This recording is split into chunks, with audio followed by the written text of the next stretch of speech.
to love a community rather than to leave it. She saved my life. The people here, they care. Keep breathing, never get enough. Keep fighting and never give it up. Someone cared enough to help them get better. Dream alive. My hope for Milwaukee is that we come together as one. Milwaukee, I love you. Good morning. We have a Positively Milwaukee exclusive. The Racine Police Department has joined a new force to help connect with the community from the skies. The program is called Wings to Fly. It's a unique opportunity for kids to learn all about aviation. Even through the window of a plane, you can see the excitement on a young boy's face. On a summer Saturday at Baton International Airport in Racine, young students chart a new course. They take to the skies. It's all part of Wings to Fly, a program giving new aviation experiences to kids who have faced tough challenges. There's an emphasis on females and minorities. I hope that one day that I'll be put out of business, that I'll be forced to become a pilot. Racine Police Officer Travis Brady helped get this off the ground. The whole Wings to Fly program is to be able to give kids who wouldn't normally get an opportunity to fly. They wouldn't be exposed to the world of aviation. So whether it's being a pilot or a mechanic or an air traffic controller or a flight attendant, we want to expose them to say, hey, there's more things out there than you may just accidentally come across in a school setting. Sponsored by the Racine Police Department, this is the first Wings to Fly program in the Milwaukee area. It is so rewarding watching them experience it. I can live through them, and it's so rewarding. Before taking off, students get lessons from other young enthusiasts. Teens from the Aviation Explorers program and scouts from the Young Eagles help out. If you're going through wind in the front, it's actually slowing down the airplane, so you don't need as long of a runway. Simulators actually help prepare older students to fly the planes. Once you've done your flight training, you can fly solo or you can fly with other people. So this is called the horizontal stabilizer. This is only the second such effort in the state. The other is in Madison. Pilots like Lori Probst of Sheboygan Falls volunteer their time. I have fun, especially when you hear the kids go, oh my gosh, everything looks so small, or there's my house, or look, it's McDonald's, or... Students like Melanie Figueroa Colon and her brother got a bird's eye view of Racine, a welcome distraction after a painful year. About last year, almost around this time, my sister passed away, the South Beach. She drowned. Suddenly I had to try to figure my entire life out. Did you think about her today? I did. I think, especially when I was up there, I was just thinking about how she would have reacted, or she would have probably been more excited than any of us here, because she was very curious and she was very energetic and she loved to try new things, and I would think she would be very excited to have this opportunity. Offering such opportunities takes a village. The local EAA chapter has a lot of scholarships to help fund to get your pilot's license, which is about a $10,000 expense. So if these kids are dedicated to this and they love this and they stick with it, we will continue to help them along the way. And if we can get one of them to get their license by the time they're 16 or 18 and flying, we can set them up for a lifetime of success. By working with Racine Police, students see officers in a new light. What do you like best about Officer Brady? He's nice. Law enforcement gets a deeper connection to the people they serve. Giving kids something that they don't normally see, something they don't normally experience. Many of these kids have never flown ever, and to be able to get them up to fly over Lake Michigan, to fly over the city of Racine, to see that, yeah, you live in this city, but the world is so much bigger. Wisconsin is so much bigger. But I think it's safe to say that some of the most rewarding things in life are difficult, and so we're hoping to expose them to something that is hard to work for, but it's attainable. And spending time with Wings to Fly, I see this is a true community treasure that will help hundreds of kids soar. Thank you for making this fun and perfect. One of the things that I've always wanted to do is travel and fly. So being up there for real is it kind of made me think that all my dreams, I feel like I can achieve them. It is possible. This program is supported by the EAA Chapter 93 and the group Young Eagle Special Events. I'm going to have more wonderful stories from Wings to Fly coming up next Sunday. The Menominee River really can be so beautiful and boatiful. Some teens in our area learned all about that by trying their hand at boat sailing. Jessica Maduker spoke to them about this unique summer camp opportunity. Remember that the very best ships are friendships, and long may that ever be. Celebrating teamwork and dedication, All Hands Boatworks hosted a week-long summer camp where more than 24 kids from across Milwaukee learned how to build boats. In the span of 5 days, I didn't think it would be possible. Putting their skills to the test, they had to work together in different teams to build 3 of these colorful 11-foot rowboats. A lot of time planning, making sure everything was straight. We messed up a couple times, but it was pretty fun. Yes, it had a lot of math and measurements went into this, so we had to really be careful on what we did. For campers Savea Mathis and her friend Kaylee Spruer, they wanted to try something new. You wouldn't think girls would like to build a boat, but we did it. And it was smooth sailing from there. All Hands Boatworks is a nonprofit that works at helping Milwaukee's youth with skills that go beyond building a boat. The kids are not only getting some tool skills that end up being life skills of how to use a cordless drill or a hand plane or a screwdriver or some saws, but also then they're learning about themselves in that they can try new things that might seem a little strange or scary or like getting out on the boats here, but with some help and a little bit of being able to ask some questions, they can be successful. It's not about the boat, it's really youth development. All the hard work we put into it, that'll be something good to remember. Yeah. Mission accomplished. All Hands Boatworks is trying to expand and reach more young people in Milwaukee. We have a link with more info on tmj4.com. Healing through art after the Waukesha Christmas Parade tragedy. Our Taylor Lumpkin talks to some artists, reminding us we're stronger together. A work of art will soon be underway in Waukesha to remember the lives lost during the Waukesha Christmas Parade tragedy. The best way we know how to express ourselves is through art. Waukesha natives Jessica Stahl and Christina Dreyer will paint this mural on the side of the Salty Toad Bar located along the riverfront near Friedman Alley. We've seen people's heartbreak, we've heard their stories, and it's really important that we bring up the fact that we came together and we are stronger as a community. The city approved the mural that both artists say will pay homage to the victims and the city. They landed on this design with the words Waukesha Strong right in the middle. We have 6 cardinals that represent the 6 victims, and cardinals represent, a loved one visiting you, along with monarch butterflies. Black-eyed Susans are the flowers, and they're native to Waukesha. If you look at everything, there's something more to notice as you look in the mural. We wanted people to know that, this is our rainbow after the storm. In order to bring their vision to life, the pair teamed up with local construction workers Friday to put boards up on the wall in order to create a clean slate. So the boards are because there's uneven surfaces on the wall. Okay. And so we want to be able to make sure that there's no weird illusion, things happening while you're painting. And once that's finished, the painting begins. We are so ready. We are so excited. I know the community's excited. The artists say if all go well and weather permitting, they'll be able to finish the mural within the next 2 weeks. And we're all looking forward to seeing the final product. We're going to share a picture on our Positively Milwaukee Facebook page. Coming up after the break, finding the sweetness in the pandemic. How one mother is collecting pregnancy stories to share far and wide. Plus, meet a Milwaukee man working overtime to save one of the world's best pollinators. But before we go, don't forget lunch with me every other Wednesday at 12:30.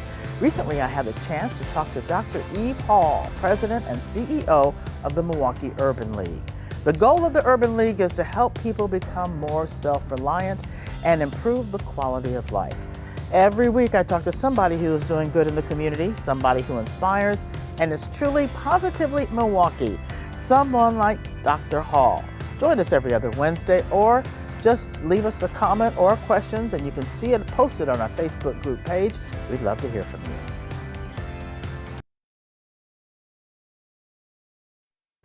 Having a baby can be a miracle, but that process changed a lot because of COVID. Andrea Albers spoke to a Menominee Falls woman capturing the ups and downs of pregnancy during the pandemic. Najeme Russell Kamara gave birth to this little girl 10 months ago. Like so many other moms, her entire pregnancy took place during the pandemic, and she wanted to document those stories. Because this is a very historical time. And to look at what is it like to give life when so much life was and is being lost around us because of COVID. Najeme interviewed dozens of mothers about what their pregnancy journeys had been like. She heard a lot about isolation and pressure. What is it like to kind of do a stay-at-home order and to also work, to have a daycare shut down and also take care of your kids at the same time? But there were also many moments of sweetness. A lot of different people talked about the beauty of having a Zoom baby shower and being able to put on a dress and feel beautiful just for themselves.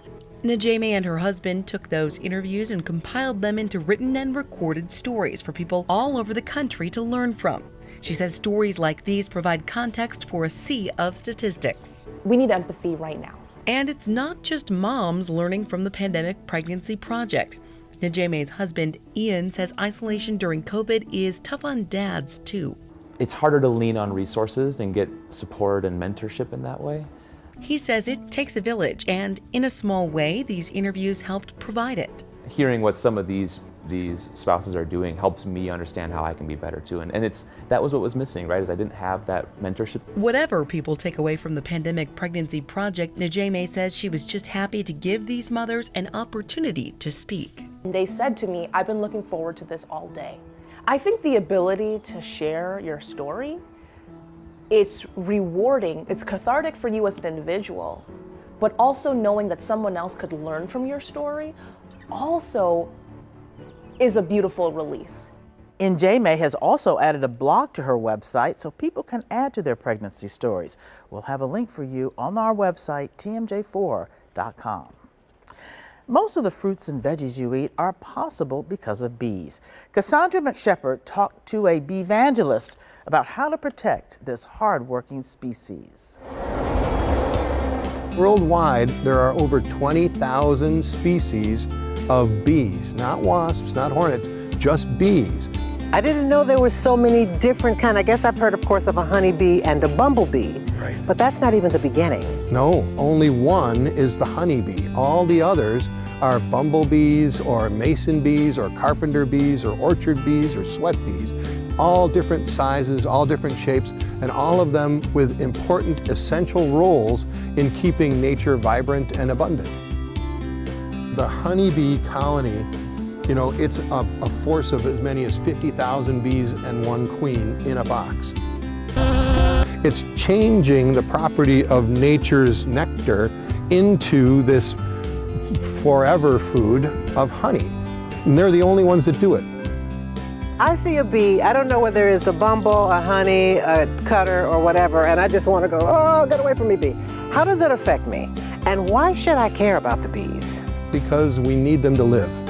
We owe everything to the abundance and diversity of 160 million years worth of their existence. They help the flowers that turn into trees, that turn into fruit, that turn into nuts, that turn into berries, that turn into vegetables. We need these bees to eat the way we've chosen to eat. Large-scale monoculture agriculture, big fields of one kind of food. And that's what we do. We pollinate by moving bees on trucks, following the bloom as it blooms across the country during spring. Bees themselves basically are on Earth to dance with flowers. Their job is to procreate the bloom that is around you. In May is when the dandelions come into bloom and the first flowers, the daffodils and things like that. But dandelions are a really important meal for both the honeybee and all the other bees. So when we say no mow May, we don't necessarily mean just don't mow the whole time. We say keep the dandelions as yellow as they can be, and when they go away and start turning into the white ones, cut your lawn then. The more that you can do to restore your lawn to something that is healthy and can sustain itself, that you need to add less chemical to it, the better it will be for all of us. What can humans learn from bees? Well, This is a super organism. Each bee dedicates itself one for all and all for one. So everybody works together in community to make the community thrive. If you're afraid of bees, you are not alone. Charlie says your best bet is to be like a tree and be still. The bees will leave you alone. Coming up after the break, tricks and flips on a bike. The person riding just might surprise you. Plus how people are staying cool this summer. But first, let's meet our Positively Milwaukee Pet of the Week. Hi, I'm Johanna here at HAWS, the Humane Animal Welfare Society, and today I am in our small cat colony room, joined by a bonded pair of cats who are almost 3 years old. Our goal is that hopefully someone who is Positively Milwaukee will adopt these kitties before they turn 3. But we have Pluto up here, who is our male counterpart, and Minnie, who is lounging over on the other side, is the female part of our duo. And with bonded pairs, you pay 1 adoption fee, and you have the bonus of getting 2 amazing cats for that fee. These cats are really friendly, they're really sweet, outgoing, lovely animals. Another service we offer here at HAWS is summer camps, and we still have openings for our August sessions. We offer single day and week-long camps that focus on strength and relationship building between people and animals. So if you have a kiddo who would like to spend some time with animals like Pluto and Minnie during their summer vacation, please go to hawspets.org under our education tab and see what we have available. And if you are interested in adopting Pluto and Minnie or any of the other fantastic animals we have here at HAWS, you can go to hawspets.org or give us a call at 262-542-8851 to find out who we have here that's Positively Milwaukee. A Racine police officer is breaking down barriers. You might even say he's shredding them. James Groh shows us how the officer uses BMX bikes to connect with the community. There we go. It makes your heart beat. This is Racine Police Officer Michael Gordon riding around Pershing Park. You could also call him the BMX cop. Yeah. So I've done probably all of them. Like I rollerbladed, I scooted, I skateboarded. Biking is just what gave me the most adrenaline rush, I guess. He's been a cop for 2 years and BMXing for 25 years. Despite how good he is, he had some pretty bad BMX injuries along the way. Fractured my chest plate and collapsed my lung. But that hasn't stopped him from getting on a bike. 180? Now as a cop, he wants to combine his BMX passion with his police work. He wants to break the stereotypes of cops and skate culture. People that ride scooters and skateboards and BMX bikes can be seen as delinquents because we hang out in gangs. Sometimes we get in trouble, but I think all in all, we're just big kids. So I'm trying to push the envelope of like community relations and what we can do. He's pushing that envelope in a big way too. He will be at the Lake Effects competition on July 23rd at Pershing Park in Racine. It's a BMX skateboard and scooter competition. Officer Gordon will be competing and performing. Yeah! So I'm bringing in a stunt show that I'm also gonna ride in. You don't see many cops in BMX competitions, and that's exactly why he feels it's important to show up. For Positively Milwaukee, I'm James Groh. How cool. Officer Gordon was actually just involved in a BMX scooter and skateboard competition. He says this is a great way to show off his skills and build relationships with those he serves. Summer is in its peak and we've had some hot days, so we did want to ask you, what are you doing to stay cool? Oh man, I stay inside. Yeah. That's all I do. You see, I can get as close as I can to winter temperatures, but in the summer. So that's just how I do it. Just riding around, drinking water, right here, lakefront. Drinking a lot of water. Wisconsin feels nice and cool. Okay. It is not too hot. We are from Indiana. Indiana is kind of really flat and muggy, hot, but Wisconsin is very pretty. Well, I live in Texas, I'm not. Stay inside, air conditioned, mall, that kind of thing. You gotta jump in the lake. You gotta jump in the lake. I mean, I personally can't swim. So, as long as we got a life jacket, I'll make my way back. I don't know, like going on a boat or something. I don't know, our brother has a boat. That's it? He was just in the lake. Are you a swimmer? Good swimmer? Yes, he is. Well, as you can see, the beach is definitely popular this time of the year.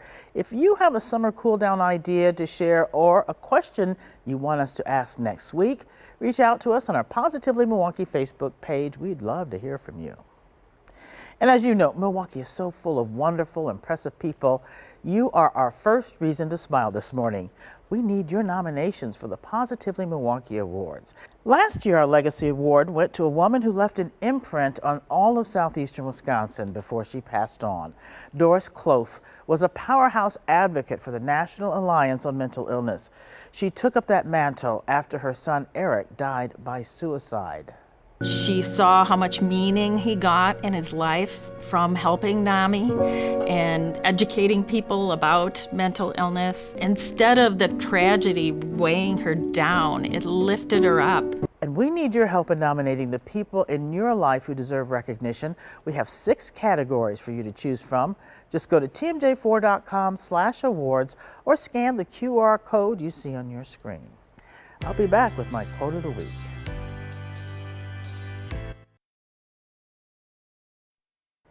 Once you have tasted flight, you will forever walk the earth with your eyes turned skyward. For there you have been, and there you will always long to return. Our quote this Sunday comes from the famous inventor and artist Leonardo da Vinci. Da Vinci was fascinated by flight and designed plans for flying machines even, but they never got off the ground. And perhaps this quote is a metaphor for excellence, because once you've done your best and seen success, you'll never want to be mediocre again. You'll always want to improve and grow. So as you go about your week, think of Da Vinci and our Wings to Fly students. Keep your head to the sky and always stay positively Milwaukee.